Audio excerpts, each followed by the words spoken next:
اكتر ست راجل بيسترخصها وبيحتقرها اللي لما هو يمل منها ويتجاهلها تقعد تطلب منه الاهتمام تاني، وتقعد تطلب منه ان هو يرجع زي الاول، وتقعد تزن عليه، ولما يتكبر عليها ويقول لها انا مش عايزه اكمل معاكي وعايزه امشي تقعد تترجاه وتقول له لا خليك، انا مش عايزاك تمشي، ما تسيبنيش. ولما يرجع لك شفقه منه، مش عشان هو بيحبك، يرجع لك عشان هو بيعطف عليكي. لما حد يقول لك امشي اتعودي انك تمشي، ما تفرضيش نفسك على حد، ما تقعديش تتحايلي، عمره ما هيرجع معاكي زي الاول، وعمرك ما هتبقي غاليه عنده، وعمره ما هيفكر فيكي اصلا، وهيبقى دايما بيبص لك نظره استقلال واحتقار.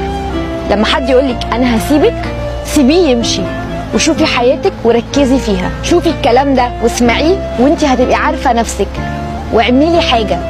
ما تسمعيش الكلام زي ما انت بتسمعيه دلوقتي وتقولي لا عادي خلاص وما تتغيريش، اتغيري. ما تنسيش تعملي فولو على الانستجرام عشان بنزل كل المشاكل هناك، ولو حد عنده مشكله يبعتها لي وانا هحلها لكم.